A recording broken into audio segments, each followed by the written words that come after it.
All right, Soul Shack, it's story time. Saturday morning, hot cup of coffee. What do? Park in the recliner and scroll Marketplace. What's the worst thing that can happen? Again, right?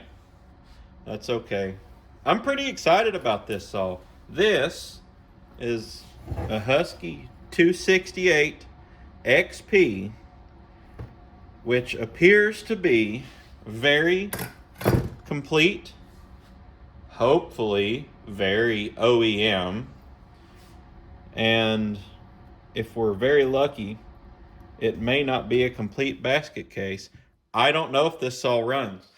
The seller insinuated that it probably runs and did not sound very confident in doing so. So you never know. We're gonna find out together. I've not even taken the top cover off of this saw. I bought it based on some dude on Marketplace's word that it should run if you put gas in it. So I don't know. I hope it does, but if not, maybe we can get it running if it's not a complete basket case. I did pull it and it feels like it's got pretty decent compression. The recoil is a little stiff on rewind there, so that's not terribly surprising for an old saw like this.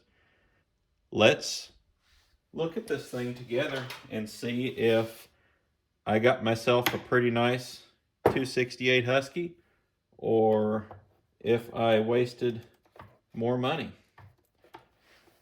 I say more money because it wouldn't be the first saw that I'd purchased on Marketplace that turned out to be an absolute heap, right?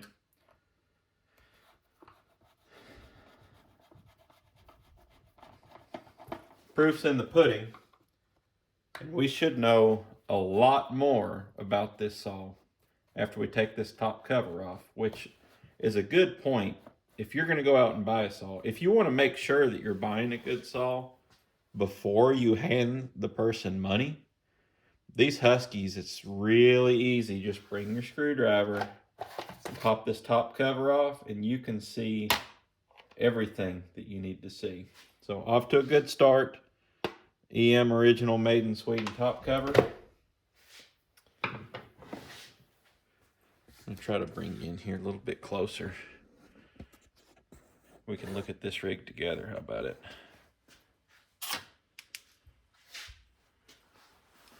We have an old crusty cylinder, which is a good sign. It's got the B marking on top. That implies that it's probably OEM cylinder. Like your Chinese stuff, they don't have those markings on them. I don't know. Pretty cruddy down in here. It's really tough to see much of anything on this side. Right here is where we're really looking. And it looks like there may be some letters there, but I can't tell. It's hidden by the flywheel. We'll circle back to that here in a minute. For now, let's just pop this filter cover back.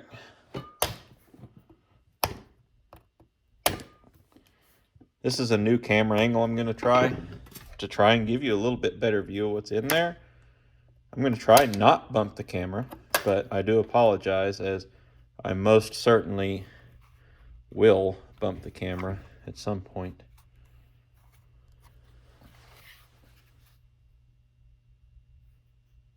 Got a little crud down in here in the air filter, which isn't necessarily a problem, right? It just means the filter was doing its job. We have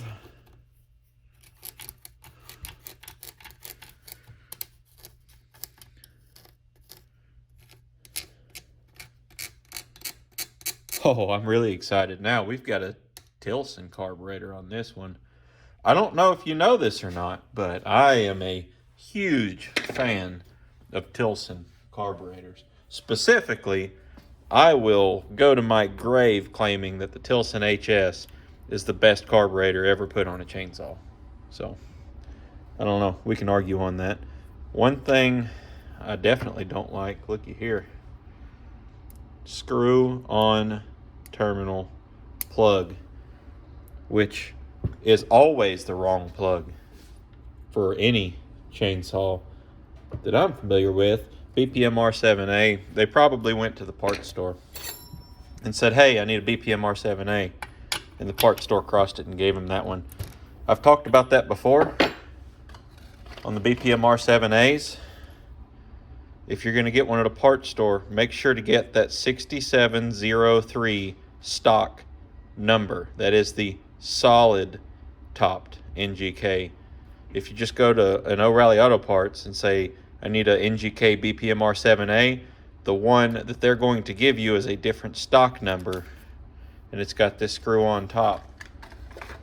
These screw-on tops are going to cause you lots of issues on a chainsaw. They vibrate, they can come loose, they can melt plug wires that spark arcing in there. It can make your saw run erratically. I don't know how many times I've said it on the channel, but I'm saying it again. Do not put screw-on top plugs in your chainsaw. They will cause headaches.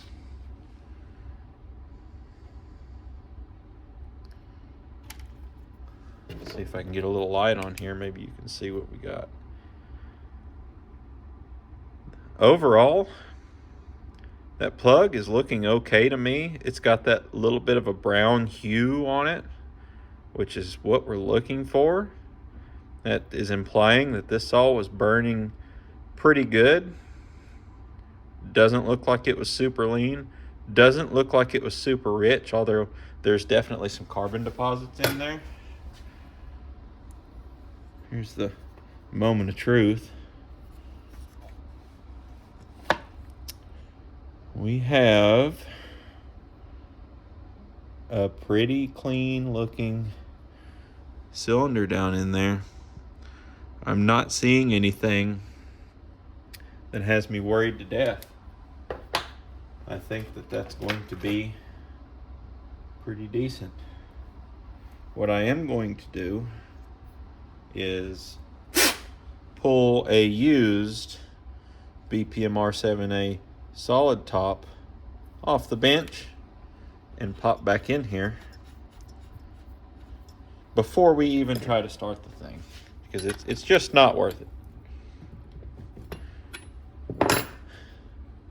If we validate that this saw is in good running shape, then I'm going to give it a nice clean up bath anyways. While I'm doing that, it can get a new plug. For now, we just want to know if this thing's going to run. Visual inspection down here. Wiping some sawdust off of our fuel hose. The fuel hose is intact. I do not see any cracks. It feels relatively soft and pliable, but not too spongy. The throttle opens not all the way. You see that? Open the throttle up. Watch this. See how it's got a little bit more travel there? A lot of these older saws like this, they'll start getting down on power and people will get rid of them because they think it's time for a rebuild. Sometimes the only thing that needs rebuilt is their throttle linkage, and it's not opening the throttle up. I have bought more than one saw that I got the impression from the seller that they just thought it was worn out. And of course, as the buyer, I'm kind of assuming it's probably worn out if the person selling it thinks it's worn out. But then I get them home and put them on the bench, and the throttle's not opening up. Tweak the throttle around a little bit, and the saw runs. Those are my favorite buys. I think we should jump right to it. I'm going to fuel this puppy up. Looking down in our tank, this may be almost impossible to get for you all. Oh, that's actually coming out pretty nicely. Our tank is bone dry. Our fuel hose and pickup are intact and look fine.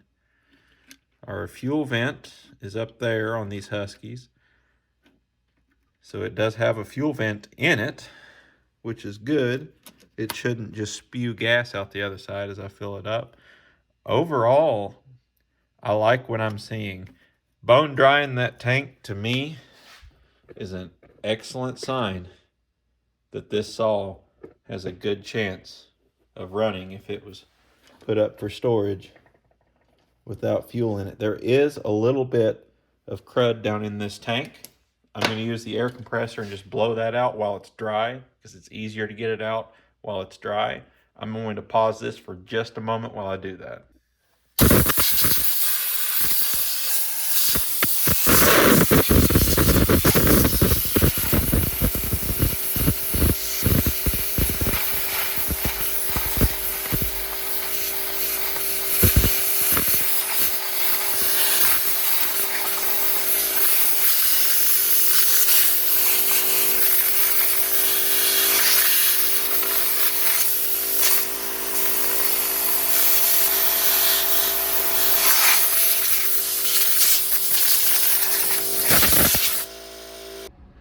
All right, we've got our tank blown out. I went ahead and blew the top of it off a little bit. Nothing special. It still needs a good cleaning. There's a lot of crud down in here under this recoil cover, I can tell already, just from sticking the air hose down in there. So we'll need to give this thing a good deep clean. But for right now, I went ahead, we poured about a half a tank of fuel in it, and we're going to take you outside and we're going to find out if it runs.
Well, we took a chance buying this saw, and I think we did okay. It was a little bit stubborn to get started. That's not uncommon if a saw's been sitting for a while. Remember, the tank was bone dry, so the carburetor was likely bone dry. It may have even had ethanol fuel in it the last time that it was running, so there could have been some deposits here and there. Sometimes when that's the case, they're a little bit stubborn to get started. We went ahead and got a can of fuel and just primed it a couple of times, as you saw there. That really helps to pull that fuel up. That saw burping and running for a moment, that's worth 40 pulls of this rope right here, as far as getting fuel pulled up there, getting things moving. So I'll take that any day of the week, other than pulling the tar out of this rope here. Seems to run fairly well. One thing we need to be cautious of is very often when an engine has been sitting like this one has, once you finally get it to pull fuel up and you get it running, you run it for a few minutes. Now the next step is to put it on the shelf and leave it sit there at least a few days. And sometimes if that diaphragm was a little bit stiff and you got it moving by coercing it with a prime like that, for example, that diaphragm may be stuck in a lowered position, or you might hear somebody say diaphragm collapsed. More or less, the diaphragm could be stiff so that it's not operating properly, but also stuck, holding that needle slightly open. So in a few days, if we go to start this thing and if it just floods immediately, that's probably what's going on. If it's flooding way too easy and we can't get it to clear out, then the diaphragm's probably collapsed. If it won't start at all and we pull and the plug's dry, then the diaphragm's probably stiff, but it's not in a lowered position. It's just not letting any fuel in there at all. So in any case, it seems as though we do indeed have an all OEM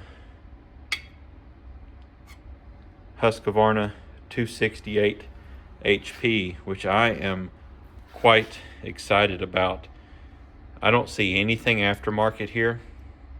Like I said, the cylinder, I can't see the Molly logo down there, but I mean, it looks like a Molly cylinder. It looks right. We've got Husqvarna part numbers on any part that you care to look for them on, which is absolutely what you want to see. Old metal side cover still has part of the old sticker on it. The brake handle, look at this. Look at that. How many of those things? How many loggers, in what year did they sell these things? In the 80s or 90s?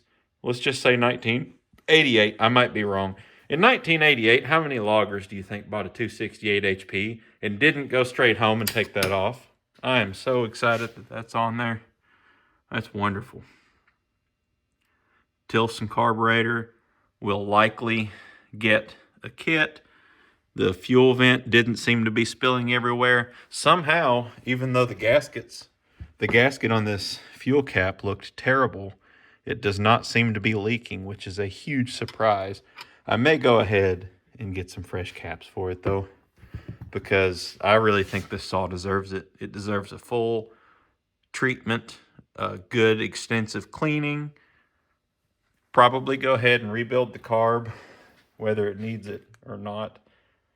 And anything we find, of course, we'll go ahead and take care of. But I think we've got a winner here. I'm really excited to put some hours on this. I think that this is a good place to end this particular video, but I do want to bring this one back. I think we'll go through this adventure together. We'll clean it up. We'll do some test cuts with it. The 268 HP, I happen to have a nice OEM 365 special, and I think it'll be really fun to compare this 268 HP with that 365 special. A little bit different eras. What is that, 10, 20 years apart? But otherwise very comparable. Both professional saws around the same CC class. So I'd really like to see what difference there is between them in those generations. So, yep. We'll be back with this saw pretty soon. I'm really excited about it, and so I'm probably going to tear right into it.